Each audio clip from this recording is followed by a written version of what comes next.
is Medchil Metro News Network and you are watching Suchitra TV.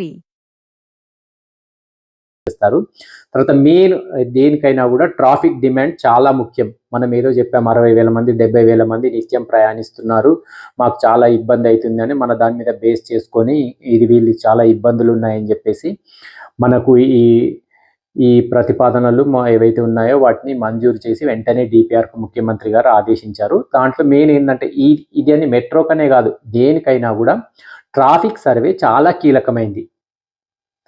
కొందరు చెప్తుంటారు ఇది ఇలా కాదు, మనం ఇలా వెళ్ళాలి, ఇలా వెళ్తే తక్కువ లెంత్ అవుతుంది అని పోతాం. తక్కువ లెంత్ అయితే ఒకరు ఎక్కేవారు ఉండరు, ఒకరు దిగేవారు ఉండకపోతే అది వేస్ట్. కొద్దిగా దూరమైనా కూడా వీళ్ళంత మన మెయిన్ పర్పస్ ఏంటి, మనకి ఈ ట్రాన్స్పోర్టేషన్లో ఇబ్బంది అవుతుంది, మనకు పబ్లిక్ ట్రాన్స్పోర్ట్ కావాలి. పబ్లిక్ ట్రాన్స్పోర్ట్ ఎందుకు, సేఫ్ ఉంటుంది, సెక్యూర్ ఉంటుంది, స్పీడ్ ఉంటుంది, ఎన్విరాన్మెంటల్ ఫ్రెండ్లీ ఉంటుంది. కాబట్టి మనం పబ్లిక్ ట్రాన్స్పోర్ట్ డిమాండ్ చేస్తున్నాము. సో కాబట్టి మళ్ళీ అది తర్వాత ఎట్ ద సేమ్ టైం ఈ ట్రాఫిక్ సర్వే ఎందుకు కీలకమైందంటే మనకు ఫండింగ్ ఏజెన్సీ ఎవరైతే ఉన్నారో వాళ్ళు కూడా అసర్టైన్ చేసుకుంటారు. ఇప్పుడు 30% మన స్టేట్ గవర్నమెంట్ పెట్టుకుంటే 18% సెంట్రల్ గవర్నమెంట్ పెట్టుకుంటే మిగతాది ఏదైతే ఉందో ఒక 4% ఏదైతే ఏజెన్సీ వస్తారో పీపీపీ మెథడ్లో ఆ ఏజెన్సీ పెట్టుకుంటే ఇంకా 48% మనకి ఈ ఫండింగ్ ఏజెన్సీ మనకు ఫండింగ్ ఇస్తుంది తక్కువ ఇంట్రెస్ట్. ఆ ఫండింగ్ ఏజెన్సీ కూడా అసర్టైన్ చేసుకోవాలా, ఇది తీసుకెళ్ళి ఇన్ని వేల కోట్లు తీసుకెళ్తున్నారు, దీంట్లో ఇన్కమ్ జనరేట్ అవుతుందా, ఇది పబ్లిక్ యూజ్ అవుతుందా అనేది వాళ్ళు అసర్టైన్ చేసుకుంటారు. కాబట్టి ఈ ట్రాఫిక్ డిమాండ్ ట్రాఫిక్ సర్వే చాలా కీలకమైంది. దీంట్లో ఈ 2 రూట్లలో ఏ రూట్లో ఎంత పర్సెంటేజ్ ట్రాఫిక్ ఉంటుంది, మన షామీర్పేట్ రూట్లో ఎంత ఉంటుంది, మన మేడ్చల్ రూట్లో ఎంత ఉంటుంది, దానికి ఈ ట్రాఫిక్ పట్టుకొని వీళ్ళు సర్వే చేసింది మనం సేలియంట్ ఫీచర్లో చదివాము. అలాగే ఇలా 5 yearsకి ఒకసారి దాన్ని పాపులేషన్ అరైవ్ అవుతారు, 2 కారిడార్లకు పెట్టేసుకొని ఇది యావరేజ్ ట్రిప్ లెంత్ ఎంత ఉంటుంది, దీనికి సేమ్ మ్యాక్సిమం PHPDT క్యాల్కులేట్ చేస్తారు. పీక్ డైరెక్షన్ ట్రాఫిక్ మనం ఇంతకుముందే మాట్లాడుకున్నాము. పీక్ అవర్ అంటే మనం ప్యారడైజ్ తీసుకుంటే ప్యారడైజ్లో మార్నింగ్ 6 to 9 అంటే పీక్ డైరెక్షన్ ఏమవుతుంది, ప్యారడైజ్ టు మన రాయదుర్గ్ కానీ హైటెక్ సిటీ వెళ్ళేది అప్పుడు పీక్ డైరెక్షన్ అవుతుంది. ఆ పీక్ అవర్లో పీక్ డైరెక్షన్లో ఎంత ట్రాఫిక్ ఉంటుందో దాన్ని పట్టుకొని చేసుకుంటారు.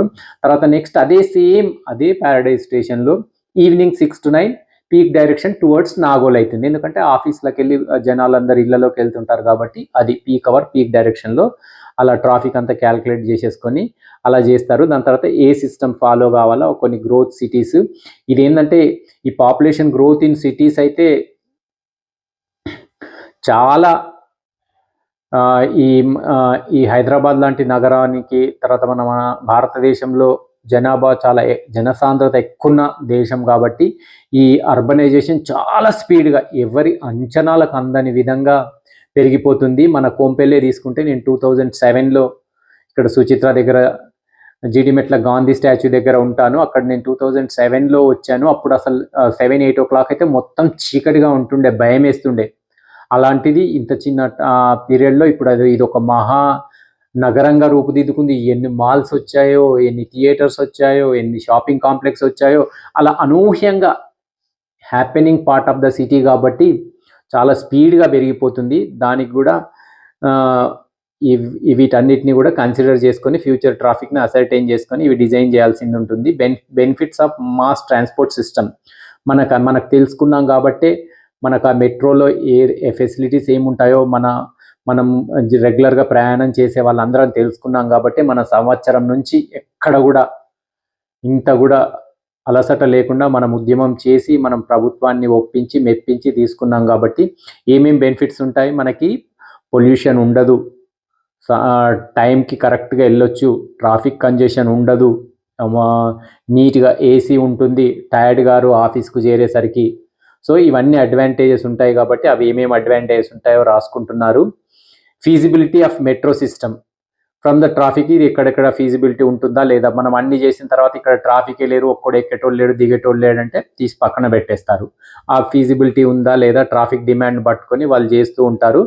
దాని తర్వాత వాళ్ళు ఈ సిస్టమ్ ఎలా చేస్తారు. దాని తర్వాత మెయిన్ వచ్చేసి జియోమెట్రిక్ డిజైన్ అంటే మనది ఏదైనా కూడా మెట్రో కానివ్వండి, మన ట్రైన్ సిస్టమ్, ఇది స్ట్రేట్గా ఏది ఉండదు, చాలా కర్వ్స్ వస్తాయి, పక్కకు జరగాల్సింది ఉంటుంది, అడ్డు జరగాల్సింది ఉంటుంది. కాబట్టి ఏమైనా వాగులు వస్తాయి, వంకలు వస్తాయి, ఇంకెన్నో వస్తాయి. ఆ వంకలు వచ్చినప్పుడు ఆ డిజైన్ మనకి ఎక్కడ కూడా మనకు అంతంత టర్నింగ్స్ మీద వెళ్తున్నా కూడా మనకి ఎక్కడ కూడా ఫీలింగ్ లేకుంటుంది అని అంటే ఈ పర్ఫెక్ట్ జియోమెట్రిక్ డిజైన్ చేసి మనకి ఎక్కడ కూడా ఇన్కన్వీనియన్స్ లేకుండా మనకు అసలు ఆ కర్వ్ మనం మలుగుతున్నట్టు కూడా మనకు రాకుండా ఉండాలంటే ఈ జియోమెట్రిక్ డిజైన్స్ ఇవన్నీ రేడియస్ క్యాలిక్యులేట్ చేస్తారు. ఎంత రేడియస్ ఉండాలో, ఎక్కడ ఏది ఉండాలనేది ఆ రేడియస్లన్నీ పెట్టేసుకున్నారు. ఇది ముందే డిసైడ్ చేసిన దాంట్లోకి వెళ్ళి సెలెక్ట్ చేసుకున్నట్టు ఇవి ఇక్కడ ఉంటే ఇది ఎలివేటెడ్ పైన ఉన్న దానికి ఎంత రేడియస్ ఉండాలా, కర్వ్ అండర్ గ్రౌండ్ ఎంత ఉండాలి, ఇవన్నీ ఫిక్స్ గైడ్ లైన్స్ పెట్టుకున్నారు. కాబట్టి దీని ప్రకారం డిజైన్ చేస్తారు. ఇవన్నీ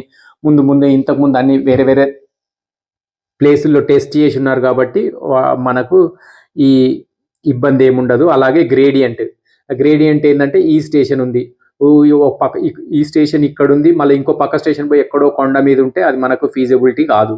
దాదాపుగా వీళ్ళు పెట్టుకున్న దాని ప్రకారం ఏంటంటే స్టేషన్స్ సేమ్ లెవెల్లోనే ఉండాలి. ఒకవేళ డిఫరెన్స్ ఉంటే ఒక 2-3% లెవెల్లో డిఫరెన్స్ ఉండాలి. అంతకన్నా ఎక్కువ డిఫరెన్స్ ఉంటే ఫీజిబిలిటీ కాదు. అప్పుడు ఏం చేస్తారంటే ఆ స్టేషన్కు కొన్ని చిన్న చిన్న బిట్లలాగా డివైడ్ చేసుకుంటూ గ్రాడ్యువల్గా ఆ గ్రేడియంట్ను అడ్జస్ట్ చేసుకుంటారు. ఇలాగే వర్టికల్ కర్వ్స్ ఎంత ఉండాలా, route alignment, the corridors have been identified for implementation in phase 1. మనది phase 2లో ఇంప్లిమెంట్ చేస్తున్నారు. వాటికి ఇవి మళ్ళీ అవే కారిడార్ల పేర్లు అవి రాసుకుంటున్నారు. ఆ 2 కారిడార్స్, ఈ 2 కారిడార్స్లో మళ్ళీ అదే డిస్క్రిప్షన్, టోటల్ ఎగ్జాక్ట్ లెంత్, వాళ్ళు వర్కౌట్ చేసిన లెంత్ పెట్టేసుకొని చేస్తున్నారు. దీంట్లో సివిల్ ఇంజనీరింగ్ ఆస్పెక్ట్ ఏముంది, దాన్ని ఎలా చేస్తాము, ఫౌండేషన్ ఎలా పెట్టుకుందాము, సూపర్ స్ట్రక్చర్ ఎలా పెట్టుకుందాము. ఇది సెగ్మెంటల్ కన్స్ట్రక్షన్, ఏ సెగ్మెంట్ ఆ సెగ్మెంట్ సెపరేట్. ఒక ఫౌండేషన్ ఒక్కటే మోనోలిథిక్గా అక్కడ క్యాస్ట్ అక్కడే ఆ సైట్లోనే ఆ ఫౌండేషన్ తయారు చేస్తారు. మిగతా అన్ని ప్రీకాస్ట్ బయట దగ్గర తయారు చేసి తీసుకొచ్చి పెట్టేస్తూ ఉంటారు, ఏ సెగ్మెంట్ ఆ సెగ్మెంట్. దీంట్లో అడ్వాంటేజెస్ డిసడ్వాంటేజెస్ వీళ్ళు ఇక్కడ డిసైడ్ చేస్తున్నారు. అట్లా సెగ్మెంట్ వైజ్ చేస్తుంటే అడ్వాంటేజ్ ఏంటంటే మనము ఒక దగ్గర రెండు గుంతలు తోడేసాము, ఫౌండేషన్ వేసేసాము, పిల్లర్లు పైకి లేపేసాము, ముందుకు జరిగామంటే ఇది ఏదైతే ఉందో దీన్ని వాళ్ళకి ఇచ్చేసేయచ్చు. వాళ్ళు ఏం చేస్తారంటే ఆల్రెడీ మనం గుంతలు తోడకన్నా ముందు నుంచే పైన కావాల్సిన బీమ్స్, స్లాబ్స్ ఏవైతే ఉన్నాయో వాటిని వయాడక్ట్స్ అంటాము, అవి ఆల్రెడీ కన్స్ట్రక్షన్ స్టార్ట్ చేసి ఉంటారు. అక్కడే వేరే యార్డ్ తీసుకుని అక్కడ బయట కన్స్ట్రక్షన్ చేసేస్తుంటారు. అవి క్యూరింగ్ అయిపోతాయి, క్వాలిటీ కంట్రోల్ టెస్టింగ్ అయిపోతాయి, రెడీ ఉంటాయి. మనం ఒక 2-3 స్పాన్స్ ముందుకు వెళ్ళామంటే వాళ్ళు కూడా తీసుకొచ్చేసి మన వెంటనే స్పాన్స్ బిగిచ్చేస్తారు. ఇలా చేయడం వలన మనకు ఇక్కడ పబ్లిక్ న్యూసెన్స్ ఉండదు, ఇక్కడ తర్వాత క్వాలిటీగా వస్తుంది, తర్వాత టైం సేవ్ అవుతుంది. కాబట్టి అట్లా సెగ్మెంటల్ కన్స్ట్రక్షనే ప్రిఫర్ చేస్తారు. Next, segments are easy to stack in casting. దాని గురించి అడ్వాంటేజెస్ చెప్పుకుంటున్నారు. Construction methodology for elevated sections it is recommended to have precast segment construction for superstructure for the viaduct.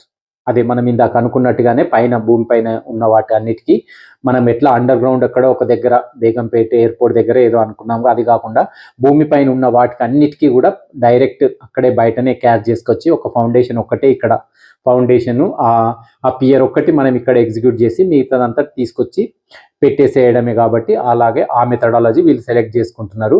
ఇది ఒక మెయిన్, ఇది utility diversion చాలా important. Utility diversion ఎందుకు important అంటే మనం యూటిలిటీస్ ఏమంటామంటే మనం ఒకవేళ ఏ మేజర్ వర్క్ చేసినా చాలా టైం తీసుకునేది యూటిలిటీ డైవర్షన్ అంటే మన రోడ్ ఎంబడి వెళ్తున్నాము, రోడ్ ఎంబటే మన మెట్రో గుంత దాటితే అక్కడ మన మెట్రో ఒక్కటే ఉండదు కదా, అక్కడ హైవే ఉంటుంది, ఆ ట్రాఫిక్ ఇబ్బంది రాకూడదు. డ్రింకింగ్ వాటర్ పైప్ లైన్స్ ఉంటాయి, వాటికి ఇబ్బంది రాకూడదు. డ్రైనేజ్ సీవరేజ్ పైప్స్ ఉంటాయి, వాటికి ఇబ్బంది రాకూడదు. తర్వాత ఆప్టికల్ ఫైబర్ కేబుల్స్ ఉంటాయి, ఎలక్ట్రికల్ లైన్స్ ఉంటాయి. వీటన్నిటిని యూటిలిటీస్ అంటాము. వీళ్ళు టకటక అవి ఏమి చేయకుండా తీసుకెళ్ళి వెంటనే గుంతకు మార్కింగ్ ఇచ్చి తోడేసామంటే అవన్నీ పగిలిపోతాయి. అప్పుడైతే మనమైతే సంవత్సరం నుంచి మనకు మెట్రో కావాలని ఏదైతే ఉద్యమం చేశామో వెంటనే మనం రివర్స్ అయిపోతాం. మీ మెట్రో వద్దు, ఏమద్దు, ముందు మాకు మంచినీళ్ళు కావాలి, మా మంచినీళ్ళు, తర్వాత మాకంతా మా సీవరేజ్ లైన్స్ అని పగలగొట్టారు, మాకు గబ్బు వాసన వస్తుంది, ముందుగా మాకు సీవరేజ్ లైన్స్ కావాలి, మీరు మా పవర్ లైన్స్ కట్ చేశారు, మా ఇంట్లో పవర్ లేదు, నేను వర్క్ ఫ్రమ్ హోమ్ చేస్తాను, నేను ఇప్పుడు ఏం చేయలేకపోతున్నాను, నాకు ముందు పవర్ కావాలి అనేటువంటి పవర్ అంటారు. వీటన్నిటికన్నా ముఖ్యంగా మన యూత్, కత్తి లాంటి యూత్ బ్యాచ్, నా వైఫై కట్ అయిపోయింది, వాళ్ళు ఇది ఏది లేకున్నా, తిండి లేకున్నా వాడు 3 రోజులు ఉంటాడు, కానీ వైఫై లేకపోతే 3 నిమిషాలు ఉండలేడు. వాడు వచ్చేసి గొడవ చేస్తాడు. కాబట్టి ప్రభుత్వం ఇవన్నీ తెలుసుకొని ముందుగా ఏ మేజర్ ప్రాజెక్ట్ చేసినా యూటిలిటీ డైవర్షన్ను టాప్ ప్రయారిటీలో పెట్టేసుకుంటుంది.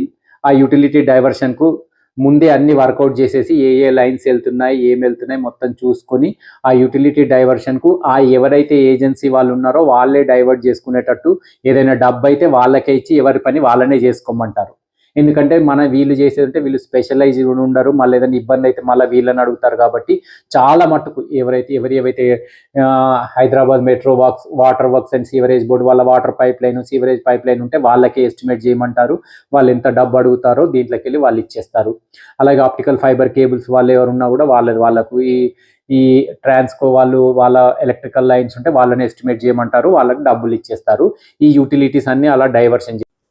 మిగతాది నెక్స్ట్ పార్ట్లో చూద్దాం.